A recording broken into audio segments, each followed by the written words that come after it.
Dr. Barbara. Good afternoon, everyone, and welcome to today's edition of Black Health Trust. We are so happy that you chose to spend some time with us because we have some very important things to talk about today. The title of today's session is Clearing Confusion Concerning the New Mask Guidelines.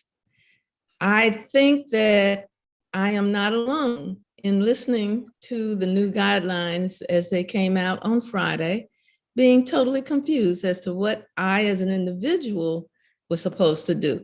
If I was head of the health department, it was clear to me what I needed to do, but not me, the individual. So hopefully all of us will gain new insight and better prepared to deal with the world as it changes around us. Without further ado, I will turn us over to our founder, Dr. Randall Maxey. Good afternoon, everybody, especially those in 14-degree weather on the East Coast. I think I'm about to have a 80-degree amount of weather here in the Los Angeles area, but I thank you very much. Our title is very important, and we usually make it a point to stick very close to approved guidance, federal policy, especially that as approved through the National Medical Association and the FDA. We try to follow things that we believe are well vetted. However, our main commitment is to the residents of our community. So where we find unclarity, where we find things that don't seem to make common sense, we reserve the right to express our opinion and recommendations. Of course, we always tell people that we're on this show not as the physicians that we are, licensed in the states that we are, but as providers of vetted, well thought out information. For final information, you should always seek the advice of your local health provider, and then do what we're saying. I'd like to welcome our special guest today, and Dr. Barbara is going to introduce him. And I would like to reserve the right for the first question after she does. He's a very distinguished gentleman. And Dr. Barbara, let's get on with our program. All right. Simon, let's roll the data slides if you're ready. If not, I can go ahead and just read it off.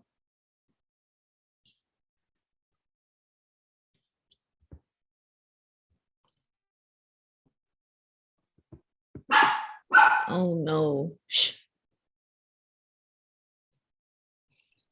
So today we're going to review the statistics as compiled by the CDC as of yesterday. Since the beginning of the pandemic, there have been 78,732,221 cases of COVID. 12.5% of all the cases reported are attributed to African Americans. New cases reported as of Friday, really. It was 78,135. Total deaths since the beginning of the pandemic, 944,517.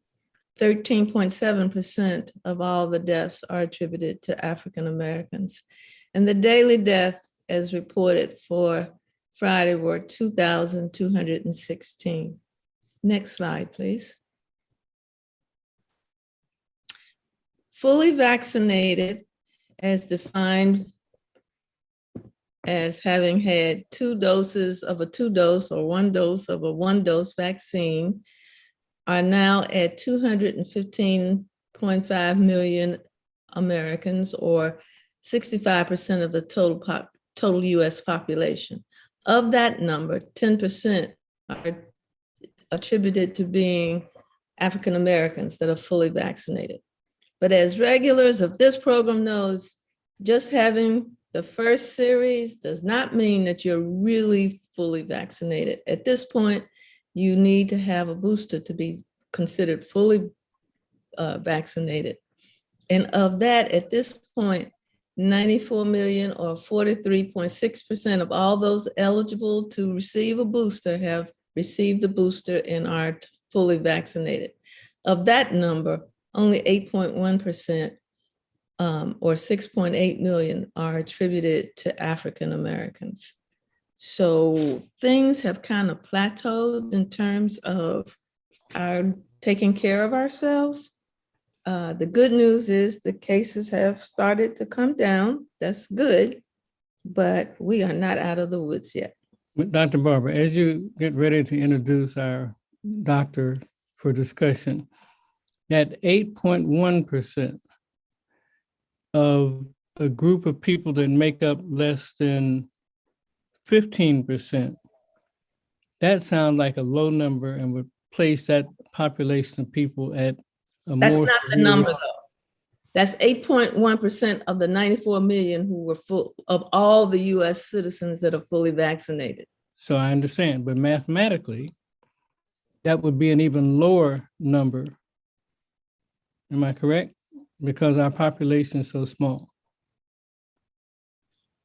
Well, yes, it is the actual number was on the slide.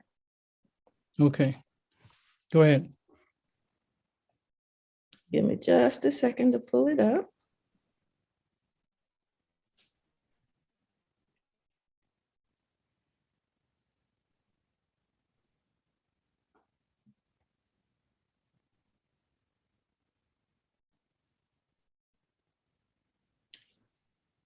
Those of you who have good memories will recognize that our distinguished guest today was here just about a year ago, just a little over a year ago.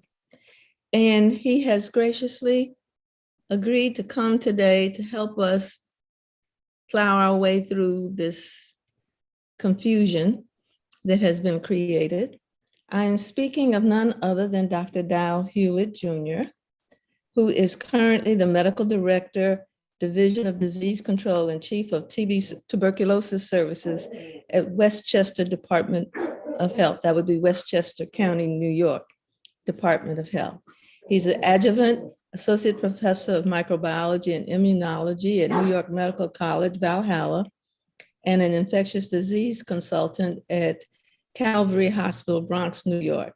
He is a member, a very active and productive member of the NMA COVID vaccine task force. And he is, the saying, there's 3 degrees of separation. In having conversation with Dr. Dow, when we were getting ready last year, it turns out he and my husband were together at Harlem. And then yesterday, when he was introduced to Randall, turns out he shadowed Randall when he was a medical student. So, you just never know. You can't burn any bridges in our business. So without further ado, I'd like to welcome Dr. Dal Hewlett Jr. to help us with the mass confusion. Thank you very much, Dr. Nadler-Stevens and Dr. Maxey. It's always an honor and a privilege, and I view it as an obligation to try to share whatever information we have with people who need to have that information so that they can better take care of the patients in our communities. So I'm very happy to review this new guidance for you. I'll preface what I'm going to say by indicating to you that you can find everything that I'm going to say on the CDC website. So it's www.cdc.gov, and there's a subheading mass guidance dated February the 25th. So everything that you want to find is actually there. And there is a map that you will find there that you'll find particularly useful. And we'll get to that in just a moment. But as you probably know, the CDC announced just this past Friday that they are relaxing the mask guidance for communities where hospitals are not under high strain. Now, they have revised the way in which they are actually categorizing communities and the way in which they're actually making the guidance in terms of masking. So now it's based on hospitalizations and hospital capacity. and not on the older criteria, which was essentially the density or the incidence of infection within a given community. Dr. Georges Benjamin, who I think a lot of you know, who is the executive director of the American Public Health Association, weighed in favorably on this. And as you know, he's an African-American scientist and physician who is highly respected. And so when I saw his feelings about this, it gave me a sense of confidence as well. So under this new guidance, when we talk about locations where hospitals are not under high strain, under the new guidance, nearly 70% of the US population resides in areas that are considered to be low risk or medium risk. And the residents in these areas are advised that they can now go indoors without masks. So that's low risk and medium risk. Now, about 38% of US counties are in the new high risk category. And these counties account for about 28% of the US population. Now, for these high risk communities, the CDC still recommends mask use where the serious cases of COVID-19 are still straining the healthcare system and you still have excess hospitalizations. Now, if you go to the website, and I hope that all of you will do that at some point, you'll see a map. And that is a map of the United States, and they have listed just about every county in the United States. And so you can essentially, with your cursor, hover over the area where you live or the area where you may be concerned about, or you may be traveling that area, and it will give you the information in terms of whether it is low risk, and that will be in a bluish color. If it's a medium risk, which is in sort of a yellow or amber color, or if it's a high risk area, which is an orange color. And there are a few areas that are gray where they don't actually have data. So examples of some of the communities where which are still considered high risk are, unfortunately, I know some of you are like Dr. Maxey are in Los Angeles. Los Angeles County is still considered a high risk community. San Diego County, still considered a high risk. El Paso County in Texas, still considered high risk. Hillsborough County, Florida, unfortunately, still considered a high risk. And then there are certain states that are also considered high risk in terms of the entire state of West Virginia, most of Kentucky, large portions of North Carolina, South Carolina, and large portions of Tennessee. So these are all areas where, even though the guidance has been updated, you still need to wear masks until the CDC updates their guidance. And they have promised us that they're going to update the guidance for us on a weekly basis. Now, some of the areas which are low risk are areas like Cook County, Illinois, Chicago, the Chicago area, Kings County, Washington, the Seattle area, the New York area, the Washington, D.C. area. These are all areas where now people that reside in these areas can actually have relaxed guidelines. The other big area, which I think all of you are concerned about, those who have children, grandchildren, nieces, nephews, and friends who are in the schools. In the schools that are located in communities which are considered low risk or medium risk, the CDC is recommending that the children do not have to wear masks in those schools. If you have a school, however, that is located in one of the high risk areas, like as an example, Los Angeles, then those children should continue to wear the masks. And I think we'll have to, follow and see what happens over the next few weeks or the next week. One important caveat is for your patients who are immunocompromised. So all of us, I think, are familiar with the criteria or the definition for immunocompromised: individuals who've had organ transplants, individuals who are being treated for cancer, our HIV patients who are not well controlled, individuals who are on high doses of corticosteroids or on high doses of immunosuppressives for a treatment of inflammatory disorders. These individuals should still continue to wear masks regardless of where in the United States they reside. And so, as we said, they are going to be updating this guidance I think that it is a welcome change for most people, but I think the piece that is very important, and Dr. Nabra Stevens brought this out, and everyone is emphasizing this, that the pandemic is not over. We don't know what's around the corner. We know that the Centers for Disease Control did relax some of the guidelines last year, and then the Delta wave came in, and a lot of the things had to actually be reversed. And so the CDC, in writing this new guidance, they actually have put in a disclaimer, if you will, saying that if things change, then they may have to revisit this, and they may have to go back to the old guidance. So that's where we stand right now. And again, I welcome having this opportunity to present this to you.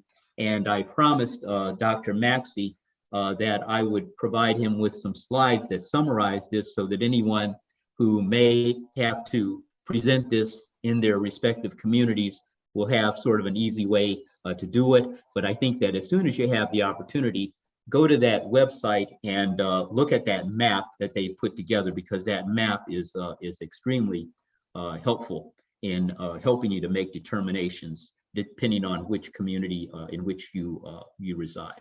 So I'll turn it back over to Dr. Nabra Stevens and Dr. Maxey. Dr. Hewlett, I thank you for that very astute review of the information.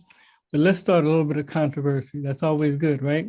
Yes. So I agree with everything that you said, but I submit that I believe that a large percentage of African Americans have 5 times more high blood pressure, which means there's a dysfunction of the endothelial system, that a great percentage of them have diabetes mellitus and a greater percentage than other groups, and therefore a greater percentage of them are immunocompromised. To put it in a colloquial sense, the community in the jungle could very well be safe as a public health census, but a number of these people are walking around with pork chop suits on where they're lions. Right. So is it true that African Americans, despite the relaxation of the mask, could be at higher risk individually in that system, and therefore should be suspect of not taking off that mask too soon? I would agree with you, Dr. Maxey, and you've brought up a key point that obviously deserves a lot more discussion, the fact that this is actually a vascular infection and not really a respiratory tract infection, and that those conditions that you've mentioned, hypertension and diabetes and obesity, are all characterized by underlying low-grade inflammation of the blood vessels. And so we as a group, those of us who have those risk factors, are at a higher risk for developing problems if we get infected. Now, they did have one little disclaimer in the guidance, and what they said was that before individuals take off their masks, that they actually should have a discussion with their healthcare providers. And so I think those of us who are taking care of patients, obviously are going to have to counsel our own patients. Now, the thing I think that is a bit confusing, or can be a bit confusing, is that, or it's not really confusing, it's just the categorization. The CDC does not really consider people who have the underlying morbidity factors that you mentioned as being immunocompromised. And so it's not really written into their guidance. But I certainly would agree that we are going to have to adopt a common sense kind of an approach to this for our individual patients and for ourselves. Thank you. The rest of our moderators, Dr. Wong, Dr. Nabra Stevens, and Dr. Hines. There is a very relevant question in the chat that I'd like to bring forward now, and then I'll save the questions I have for later. The question is, isn't the point of wearing the mask to prevent you from getting COVID and prevent you from spreading COVID? So So it shouldn't matter what the hospitalization rate is. It should be based on the cases in your area, not if people are hospitalized for COVID. Dr. Hewlett, would you like to comment? Yes, the decision to change the guidelines essentially it's a reflection of the immunization rates in the given communities, the fact that in many of these communities, or in all of the communities where you're considering it low risk, you have high rates of vaccination, and you also have a high rate, if you look at the people that were not vaccinated, a high rate of people who are immunized because they were recently infected. And so that was part of the basis for it.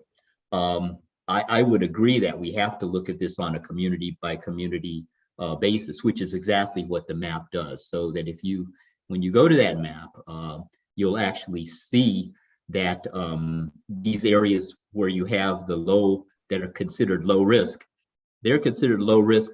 And it's not only, and the reason why they have lower rates of hospitalization is because have lower rates of, they have lower rates of people who are unimmunized or unvaccinated, higher rates of vaccination. So the two go hand in hand. Just as an aside, if you look at those states in the US, Kentucky, North Carolina, Tennessee, a lot of these states, unfortunately, for political reasons, people decided that they didn't want to be vaccinated. And as a result, these states are considered high risk.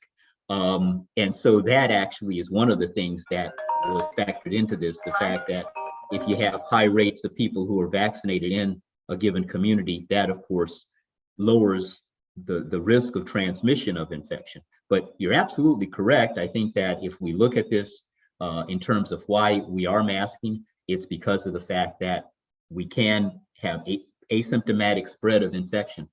That certainly is true. Dr. Hewlett, let me toss hopefully a very small monkey wrench into this. We have Dr. Nabert-Stevens gave us the numbers from the CDC, and they're still reporting case numbers. And some folks are looking at the fact that the case numbers are going down. I think I understand that the reason we're looking at hospitalization numbers being a really good one for us to look at is because so much of this is about not straining the system so that the hospitals aren't overloaded, staff aren't overloaded, et cetera. But the case numbers, I don't know if they mean what they used to, because it used to be that you would go out to get testing and folks would track the numbers. Now, the country has mailed out all of these at-home tests. People are buying at-home tests from Walgreens, Walmart, everything else. And I don't know that many people, when they get a positive test, are phoning the CDC and saying, hey, I want you to add my positive test to your case numbers. So I have a much lower degree of confidence that the numbers that we have are good numbers. And so I just wanted you to comment on this whole thing about we're still talking about case rates when we really, I don't know, we were tracking them very well before. I really can't believe we're tracking them very well now. I think you're absolutely right. It's a very valid point. At our own health department, we actually discontinued doing the contact tracing several weeks ago. And you're absolutely right. When people are doing the testing at home, those tests are not officially registered. Now, in our own health department, and I think it's true in most of the health departments around the country, you're obligated to log every single person who has a positive test, along with where they live and all of the other demographic information. So that information is not, in fact, being captured at this point. So understanding or having a good grasp on people that have infection, we don't have a good grasp of that now. However, if you look at the, I guess you would call it the way the goalpost was originally placed when we started talking about vaccination and why are we vaccinating? Yes, we would like to be able to prevent all infection, but we know that the vaccinations are very effective in preventing people from having severe disease, hospitalization, and death. And the general feeling is, it's kind of a leap of faith, is that if those factors are going down, we are in a better place than we were before. Now, who's to say what's going to happen in the future? I think we have to keep our finger on that pulse. But you're absolutely right. We don't have a good idea about the overall infection rates. I think the other thing that we have to keep in mind too is that before this pandemic started, coronaviruses were out there, and they were responsible for anywhere between 15 to 30% of the common colds.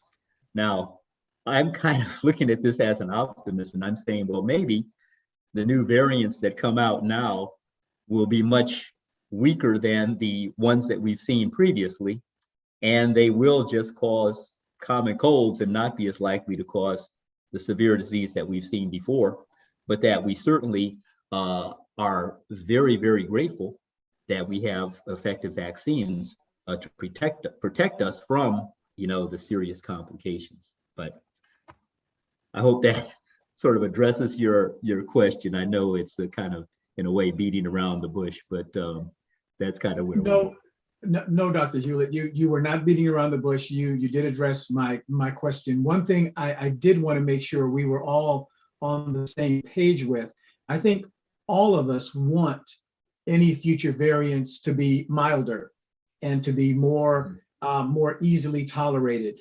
At the same time, I believe the way immunology works, we don't have a guarantee that future variants will be milder. And so we have to be aware, because I've heard that. I've heard people saying, well, the variants are getting milder, so it's going to be okay. And I said, I don't think the virus has agreed with us that any future variant is going to be milder. So could you just make a quick comment on that? Yeah, we really don't know. One of the things we know, if we look at not so much virology, but we look at other areas of infectious diseases, as mutations occur, the organism has a trade-off. And so when organisms become more resistant to therapies, they tend to be less virulent. That's not always the case, but that's what we have seen, at least with other things in microbiology.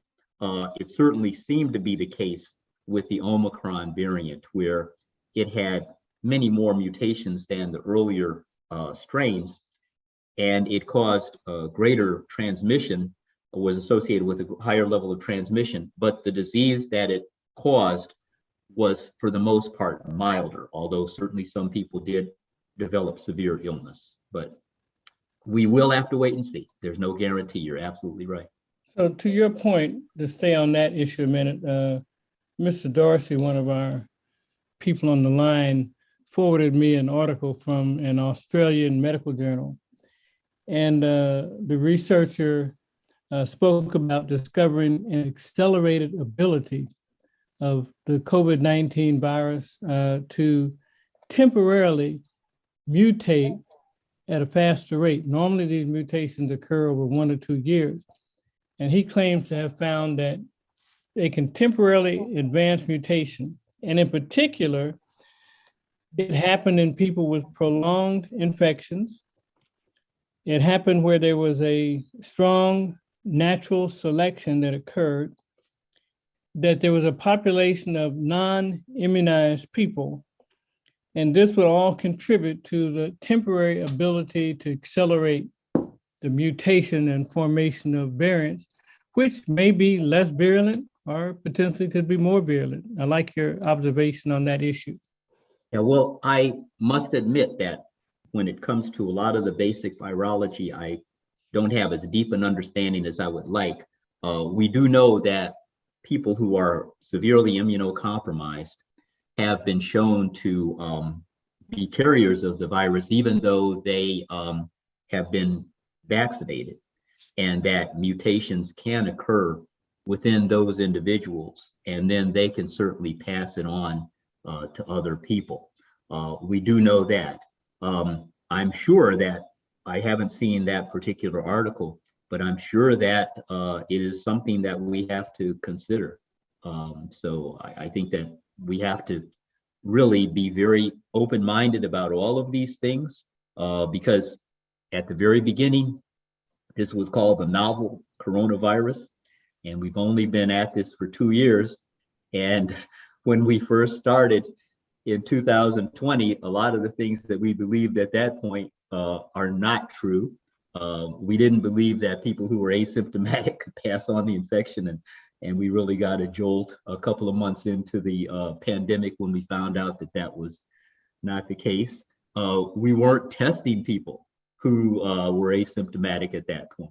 And so, of course, we know that at the very beginning, there were a lot more people that were infected than we realized. So I think we still have a lot to learn. So I would certainly love to see that article and review it, but I don't doubt that that's something that could very well happen. I'll see that I think that it's important for us, for those who are the medical leaders in our various community, to emphasize to everyone that just because mask guidance is being relaxed, this may only be temporary. We really don't know what's going to happen 3 months or 6 months from now. I think that what we can say, though, is that at least when we look at some of the other aspects of this, for example, with our school children, we know that our children have lost a lot more in terms of their education than the majority community. And we know that a lot of our children don't learn very well in terms of their language development and other things when you have masks. Now, that's not to say that we should sacrifice getting people infected because of that. But I think that we do have to start looking at some of these other issues now as the dynamics of this has at least improved. Is Dr. Hines available yet? I don't see Dr. Hines on yet, Dr. Maxson. Okay. Are there anything else in the chat? Well, I wanted to ask this question because the actual guideline is not necessarily being accurately messaged to the lay community. By that, I mean, on multiple places that I looked, the headline was, "You don't need to wear a mask anymore." When you say to people, to a country, that you don't need to wear a mask anymore, it is an easy jump to the thought that, well, it's all over. I don't need to test. I don't need to socially distance. I can go back to normal. Dr. Hewlett, would you care to comment on that? I totally agree with. Can I just jump in, Dr. Hewlett, before you comment? I wanted to add to Dr. Neighbor-Stevens' questions, because there is a question in the chat asking, given where we are now, what are we currently advising people regarding booster shots amid the lowering of the mask requirement? Are we still advising folks to get the vaccine and get the booster, which goes directly, I think, to Dr. Neighbor-Stevens' question? Absolutely. This is in no way going to negate the importance of the boosters. I'll answer that first. I know in our own health department, we are running clinics 3 to 4 times a week, and we are giving the boosters, and we are essentially publicizing the fact and that we have pop-up clinics and everything else that we want people to have those boosters. Now, the other piece in terms of the messaging, you're absolutely right there. A lot of times, unfortunately, the media will take things out of context, and there's a room for misunderstanding. The thing that I think we have to keep in mind, and I think that this is something that is poorly understood, I think even among physicians like myself, the CDC can only give recommendations. At the end of the day, the state health departments in most states have the final word.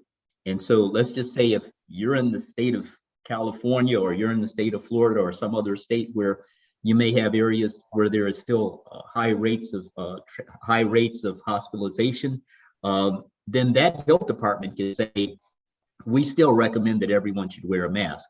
Now, unfortunately, with this pandemic, there has been I guess you would say, a discord between what is scientifically correct and what is politically correct. And I think that that has led to even another layer of problems. And economically. Yes, and economically. So I think that I think that we have to acknowledge CDC will make general recommendations, but if you read those recommendations carefully, they're not saying everybody. They basically are saying if you're part of the 70% of the population that happens to reside in one of those communities where there's a low risk, then it applies to you. It doesn't apply to you though if you are immunocompromised.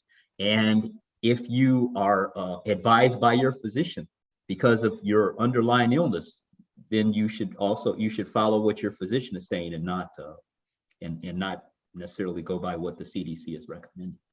Some years ago, when I was president of the NMA, I wrote an article along with some other members.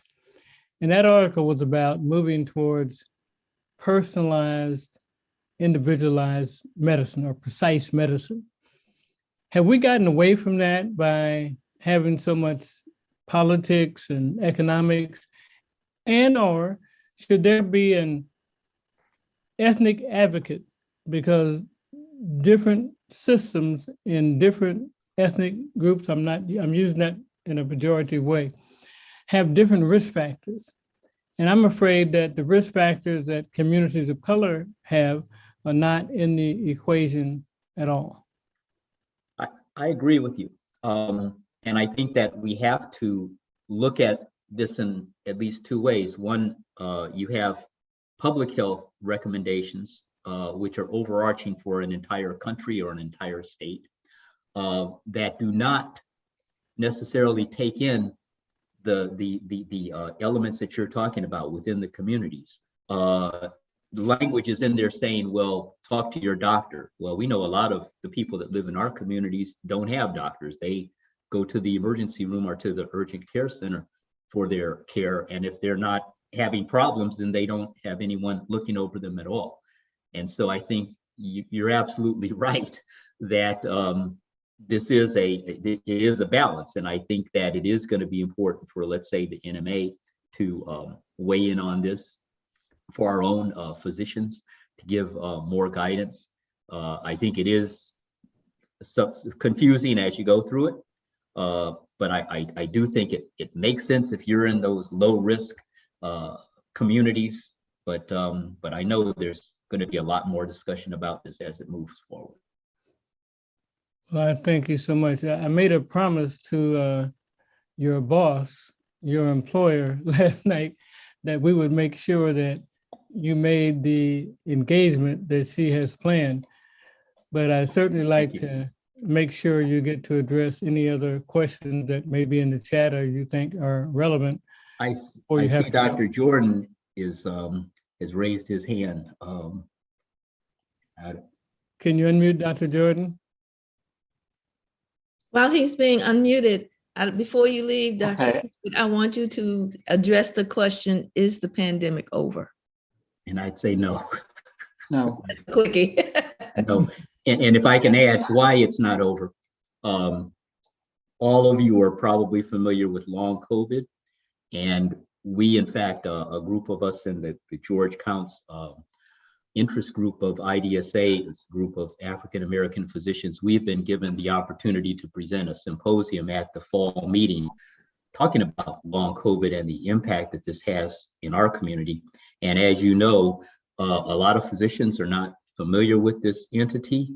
There are no specific markers for it. And so they're having a lot of trouble trying to figure out how to code for this entity so that physicians who are caring for the patients can be reimbursed. So they're trying to develop categories for it and to educate physicians. And the other part, which I think is extremely relevant to us as African Americans, is that we are underrepresented in the various centers around the country that are treating these patients, because these centers have filled up and people can't even get appointments for these centers in these large cities. I know, like in New York, but I think the same is true in all the other cities. And our patients are essentially left out. They can't get that kind of service. And so I think the pandemic, even though the infectious part of it may not be continuing, we still have a large percentage of people who are disabled and who are going to be underemployed. We have a large problem that we're going to be facing with children who've been infected. We don't know the long-term consequences in those children who've been severely ill, and even those children who had mild illness. So I think we've got a long road ahead of us. So it's not over as far as I'm concerned. But I'll let Dr. Jordan, I'm sorry. Well, I agree with you. I just wanted to say hello, since you are, I consider, a refugee from HIV. Yes, It's good to see you again. it's good to see Texas you too. and HIV. Thank you. Any other questions in the chat, Dr. Walks and Dr. Neighbor-Stevens? There's a comment in the chat about the wearing of masks related to the spread. I'll just read the question. Isn't the point of wearing the mask to prevent you from getting COVID and prevent you from spreading COVID? So it shouldn't matter what the hospitalization rate. It should be based on the cases in your area, not if people are hospitalized from COVID. I think we did touch on that. I think that the hospitalizations and the severity of cases and the hospitals being under strain is essentially a marker for how much disease is in the community. But as we said earlier, it is a leap of faith. So the masks certainly have two purposes: one, to prevent you from passing on infection to others, even though you may not have symptoms, and from you getting infected. So it's imperfect, but it is something that I think it makes sense for us to look carefully at these guidelines and recommendations and figure out how we can best approach them. Do you have any comments on what type of masks are the best to be used, and just guidance at the lay level? Sure. The N95 masks, the industrial type masks, are by far and away the most effective in terms of preventing you from getting infected. The downside of these N95s is that it's very difficult to wear them for prolonged periods of time. If you have an underlying respiratory disorder like asthma or COPD, it's almost impossible to keep one of these N95 masks on for a long period of time. But those in healthcare settings where they're at high risk, that's what they have been using. The KN95 is a downgrade, but it actually is very effective, more effective than the surgical mask. We've been using the KN95s in our health departments, and I think a lot of the hospitals have switched over to those. And incidentally, in the healthcare settings, we're still using the masks. So we're taking care of patients, and so we still are wearing the masks, and we're requiring patients to wear the mask in our own health department. But the KN95 is better than the surgical mask. The CDC basically has a section in there saying that the best mask is the mask that the person is comfortable with and that they can wear effectively for long periods of time. So they don't recommend the cloth masks any longer. One more question in the chat directly related, and the question is: are the KN95 masks safe to be reused? And let me add to that a little bit. If I wear for example, this morning I went to church, had on my KN95 mask, took it off. Obviously, I'm in the Black Health Trust meeting with no mask.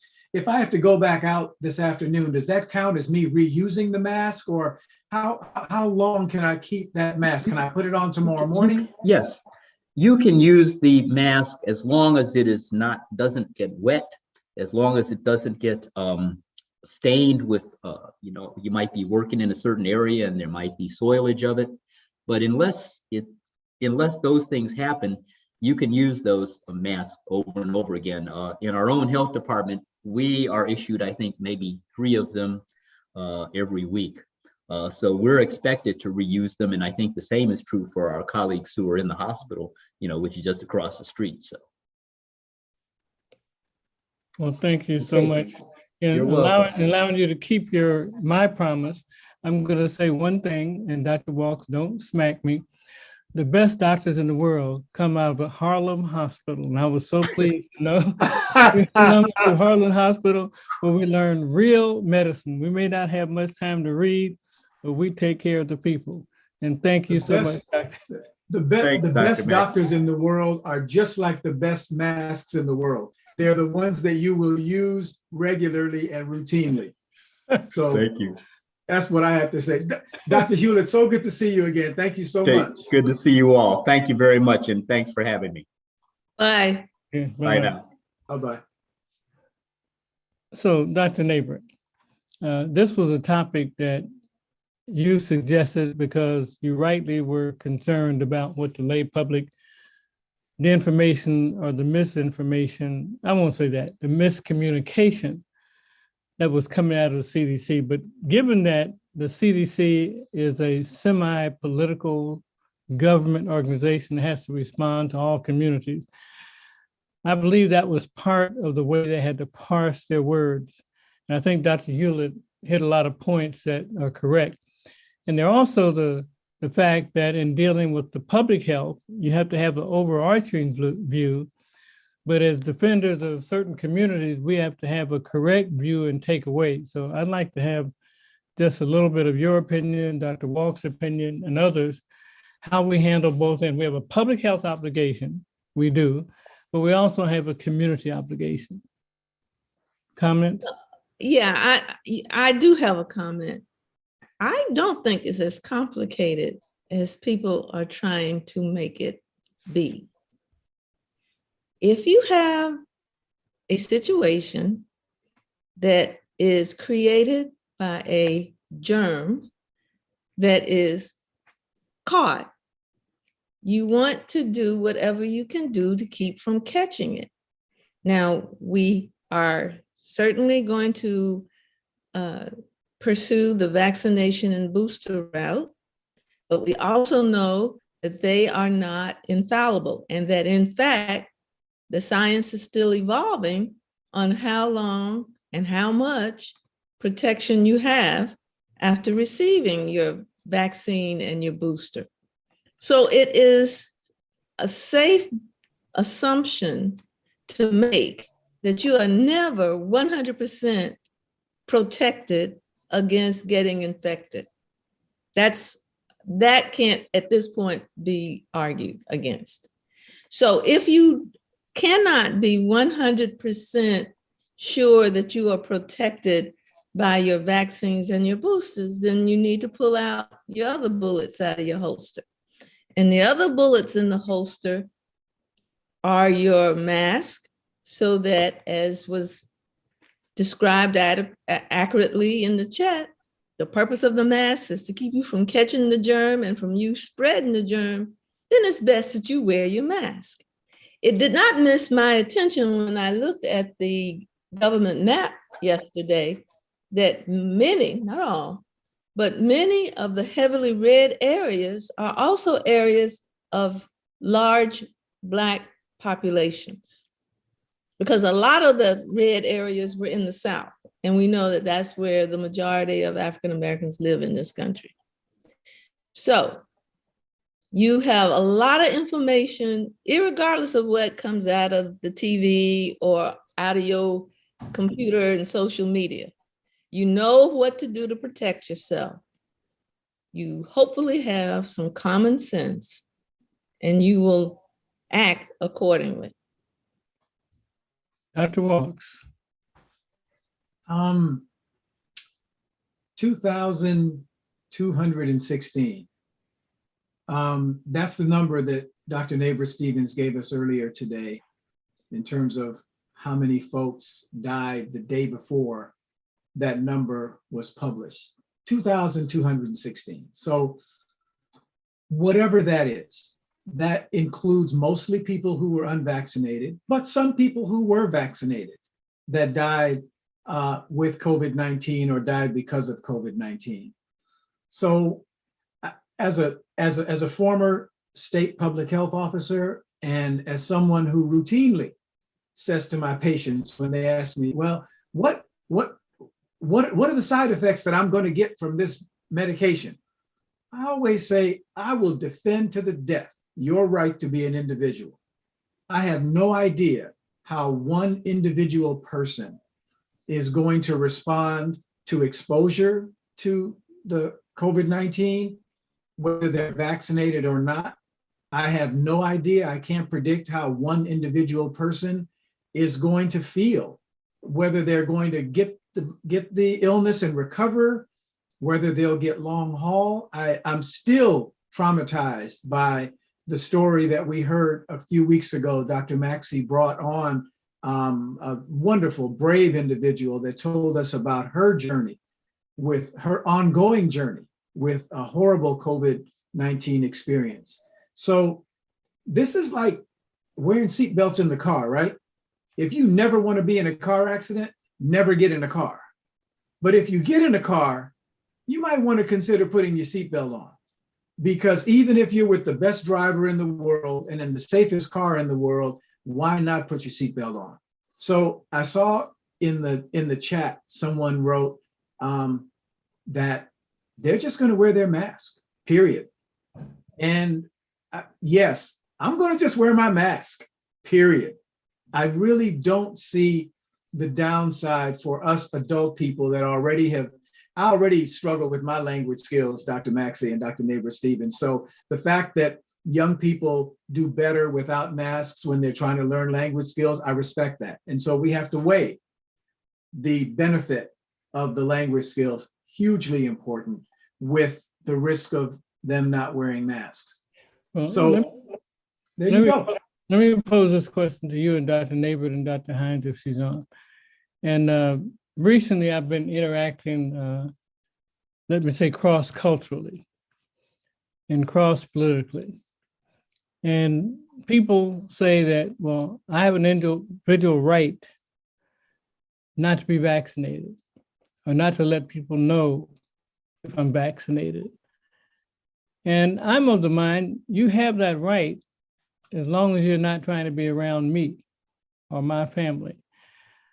How do we discuss this individuality in Western countries, especially the United States, that your individual freedom should affect my individual freedom? How do we do that? I mean, they have a legitimate point. I read some of the laws behind the difference in federal authority and state authority. And the federal authority has, as I read it, no policing power. All policing power is at the level of the state. All enforcement power is at the level of the state. But how do we handle this two societies? One that says, I want freedom to do what the heck I want, whenever I want, and you have to take it. And what's our freedom to be safe? I'm curious as to other people's thoughts. And you're super different. Listen, Dr. George, so long as you're on an island alone, I agree with you. But if you're going to interact with me, then my safety comes first. And if you don't want to do that, then you need to leave. It's like with our office. There's no discussion. Everyone wears a mask in my office. I don't care what you believe, etc.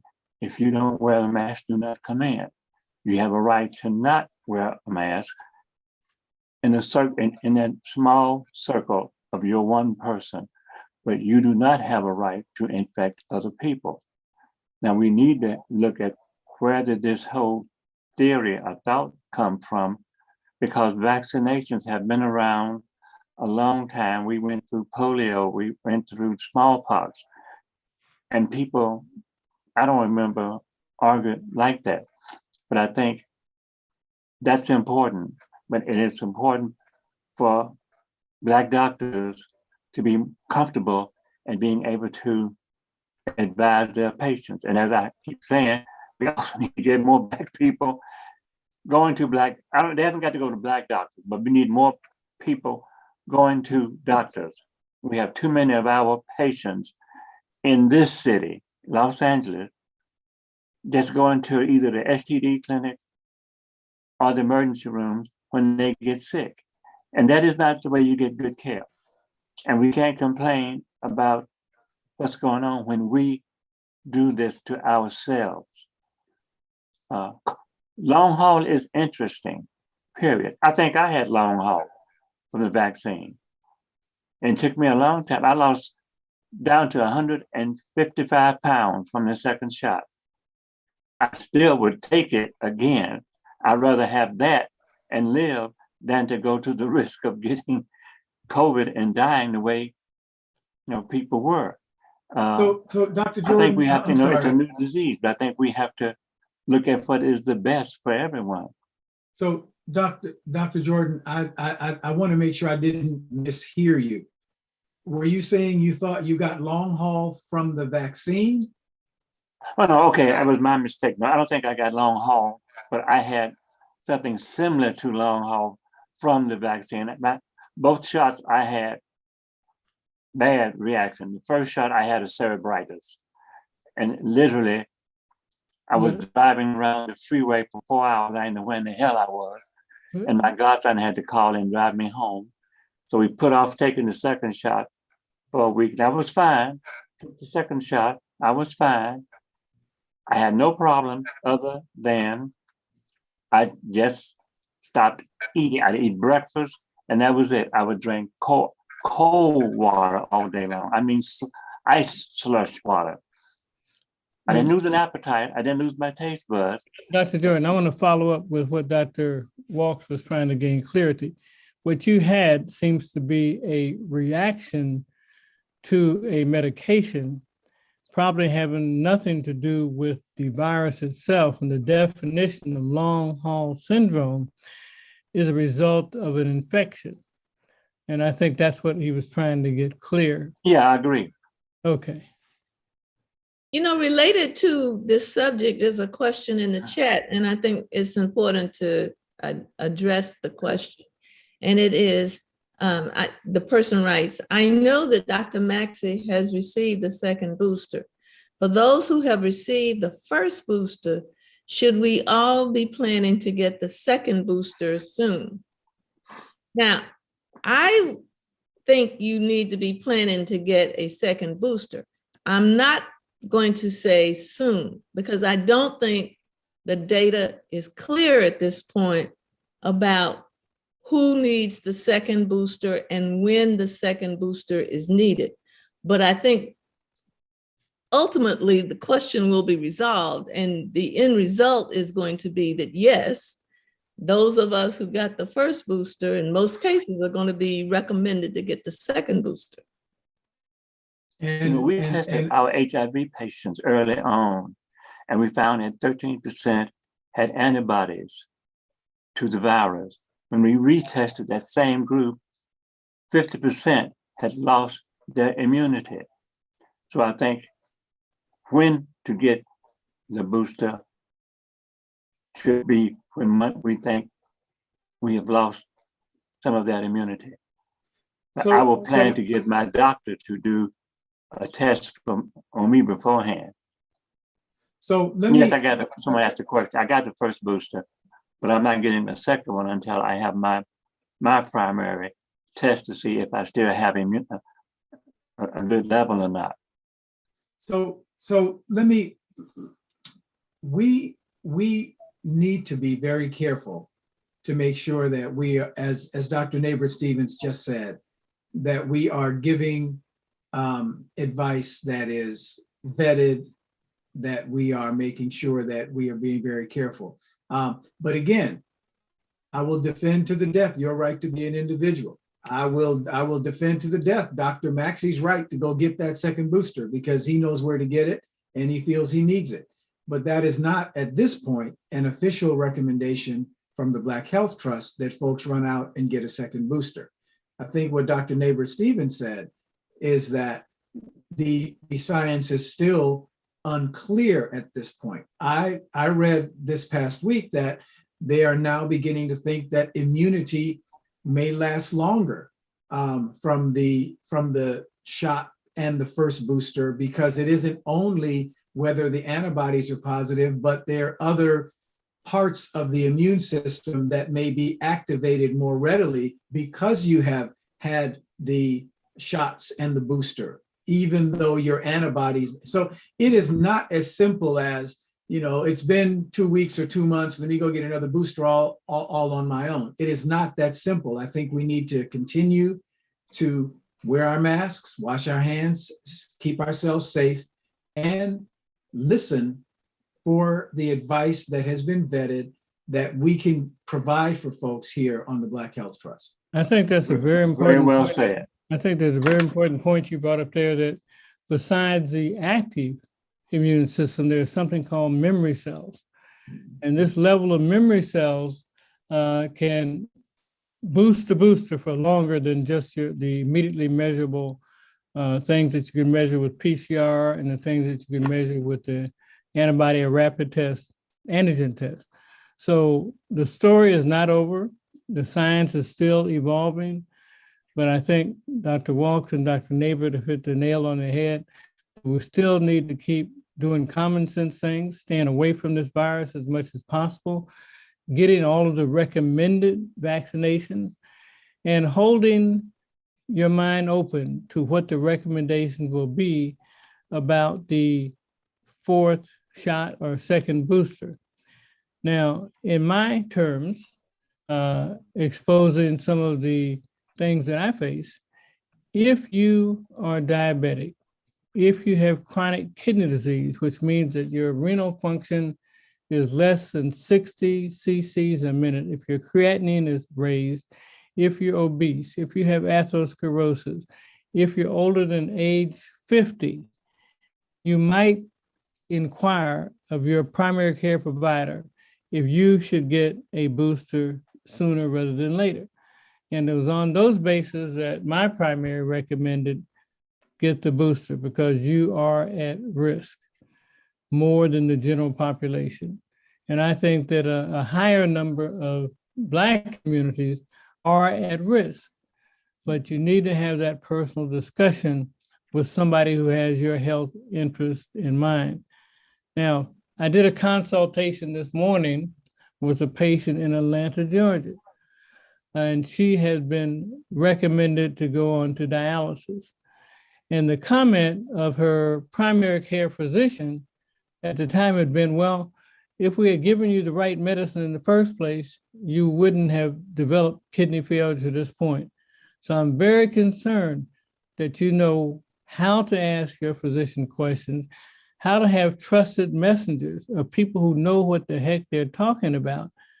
It's not good just to have a doctor, but they have to be skilled in the health risk that you take. And you'll find that there are physicians who are trained in how to take care of minority communities, and you ought to seek that out. And those of us at the Health Trust, we can help you find people like that. But certainly I was very disturbed by somebody being told if we had given you the right medicine 3 months ago, you wouldn't be in this position. That POs me. May I make a comment, Dr. Maxey? Yes. For those of you who don't know, I work in the Medicaid space and have for years.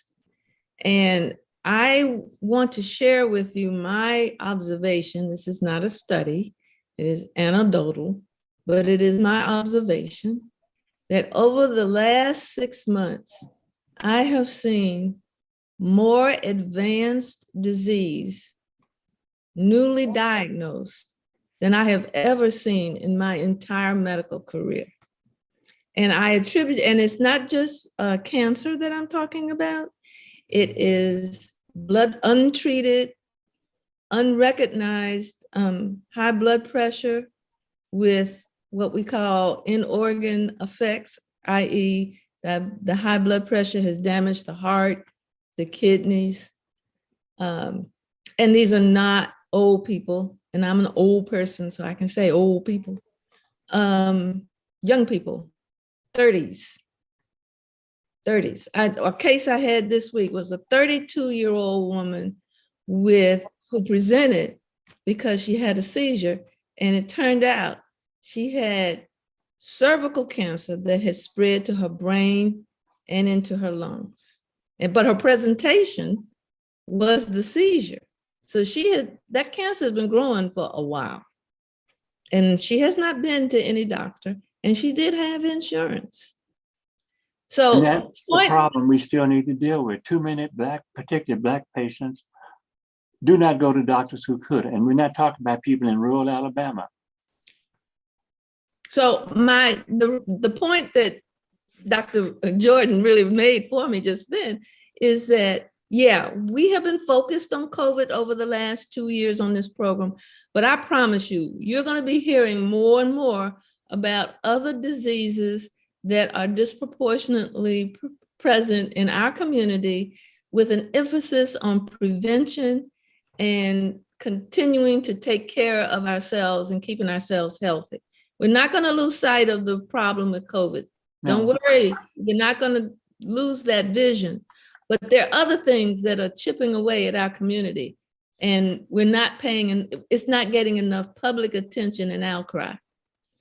And Dr. Barber, I really thank you for that. I'm going to take another liberty. Dr. Brooks is a person who was on our board, and he's on now, but he and I have a friend in common who's a world-class attorney. And several years ago, the orthopedic surgeons recommended that a procedure, not emergency procedure, be done on her. And as a result of that and her risk factors, I won't go into any detail, she arrested and passed. I'm very concerned about having physicians that are culturally and clinically competent for our people. Many times, if you know you can do a procedure and it's going to pay you a good amount, you take some risk on certain clients that you wouldn't take on your mother and your father. So we want to address those things. It's not just COVID. I think that instead of focusing necessarily on all of these deaths at the hand of police, I want to focus somewhat on iatrogenic deaths. And iatrogenic meaning killed by physicians, not because they're trying to kill you, but because they have a lack of knowledge or lack of sensitivity of what you require for your health care. And we'll discuss that at a later time. That's an extremely tangled. And one of the people I want to bring to the table on that is Dr. Roger Mitchell, who is a previous pathologist at the Department of, what do you call it, Ivan, DC? Department of Health. Examiner? Yeah, Medical medical examiner, yeah. He's now chief of pathology at Howard University. But we want to bring some experts on that. I'm just concerned that we need people who really have your interest at heart and not just giving you any old information or making money. And I'm not suggesting that's widespread, but it's widespread enough if it's your mother, your wife, your daughter, or husband. So we're coming close to the hour. Do we have any other things we need to answer in the chat, or do we have any other items that we should discuss? I want to make another comment, though. Yes. You're getting me riled up a little bit. Dr. Jordan and Dr. Yeah. Maxey, absolutely, we do need more Black doctors. I would never say that we don't need Black doctors, but I'd like to hear something about how we're going to get more Black doctors. And to that point, I want to challenge everyone on this call. If you know any young people that might have any kind of inkling of wanting to go into healthcare, whether it be medicine or an allied profession, encourage them. Identify mentoring programs that can help strengthen their skills so that they can matriculate into professional programs. Most cities, now I won't say there are any billboards, but most cities, there are some groups around, whether it be Links, whether it be Delta, Sigma Theta Incorporated, or NMA chapter, there are groups around that are sponsoring mentoring programs for young people.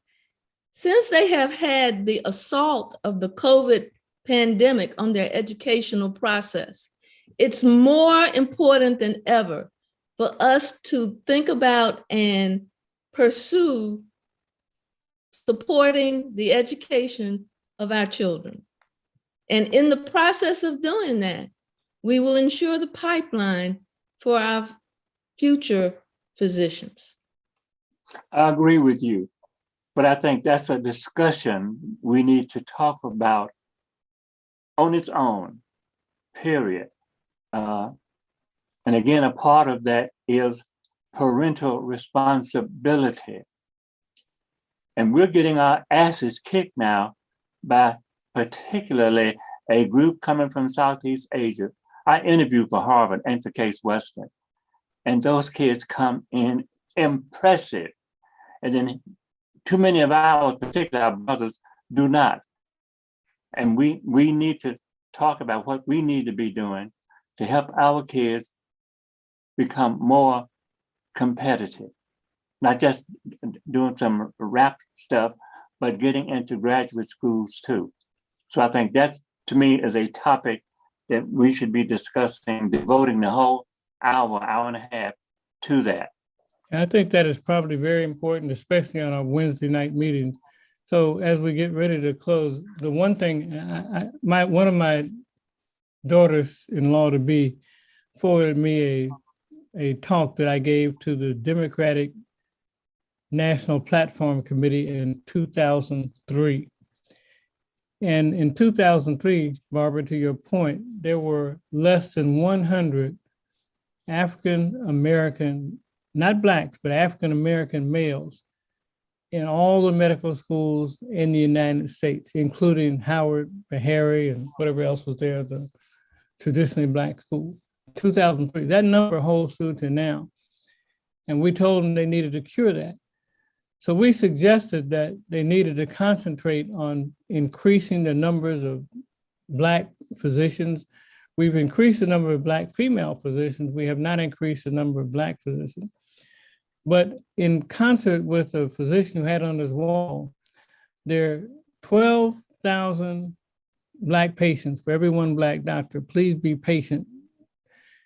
We have to change that ratio. But in the meantime, I think it would be prudent that we need to teach white physicians, Asian physicians to be culturally and clinically competent in taking care of our population as well. So we have to have a more than just one approach, because it's not feasible that everybody can see a Black doctor. And just because you're a Black doctor doesn't mean you're competent or culturally competent either. So we have to look at everything broadly in this, and this is a topic. I am going to announce we're going to have a medical advisory meeting this coming Wednesday at 5:30 Pacific, and notices will come out as soon as I can strangle our secretary, who's me. We will have those out. 5 or 5:30? 5:30. Okay. Okay. Dr. Barber and Dr. Walks, do we have any final comments? If ever there was a time for common sense, now it is now. So my final comment is this. I read something that really disturbed me. It was the governor of Florida speaking at a political meeting, saying to the folks who were there that we have to put on the full armor of God to fight the liberals. And I'm sometimes overwhelmed at just how much our spiritual life, our belief systems are twisted sideways and up and down in this very challenging political environment. And I think if ever there was a time, as Dr. Neighbor Stevens and Dr. Maxey like to say, if there was ever a time for common sense, there was ever a time for us to stop listening to people who are fully vaccinated, telling other people they don't need to worry about getting vaccinated, who are really putting a lot of folks at risk for some political gain. I think it's time for us to get back to some really basic things. Dr. Maxey made a comment earlier. He tossed out a couple of numbers about kidney function that we should know. We should know what to ask our doctor for when we go, because maybe we don't have the world's best doctor. I don't know. But if we have some notion about what our numbers ought to look like, and so we can ask the doctor, can I get a copy of the lab tests when you run them? Do we know what our blood pressure should be? Do we know what our heart rate should be? I think the opportunity is there for us. And this is something I think we can either put on the Black Health Trust website, or we can just go over with folks. What are those basic numbers that let me know that I don't have to worry about falling over tomorrow, because my basic baseline measurements are within what would be a good range for me? Last week, I think we talked about a waistline measurement of 35 for African-American women, in terms of understanding what a risk corridor may be. There's a lot of basic stuff that we just need to know. And along with what Dr. Neighbor-Stevens was saying about how we move forward, I would be very excited to have us focus on some of those things that Dr. Neighbor-Stevens and Dr. Maxey mentioned, so that we can all be healthier, because we know enough to ask the right questions when we go to the doctor. That's very important. And let me say, and I had one of our advisory board members make a point to announce that President Biden has announced his nomination of the first Black female Supreme Court candidate nominee to be on the Supreme Court. And that is momentous. And we know that decisions that come from the Supreme Court affect every phase of our life. Your health insurance, whether or not there's going to be an insurrection in the Capitol or whatnot, it is not inconsequential. So it does make sense that we get political in a nonpartisan way and support these historic nominations. Who is the nominee that he put? I know she clerked for the current Stephen Breyer, who is retiring. What is her name, Dr. Neighbor, do you know? Or It's Judge Brown Jackson, I think is what it is. Okay, and she is already a federal judge, am I correct? On the DC Appeals Court? Is Dr. Gibson on? He was earlier. Okay. Does anybody know the specifics of this young lady?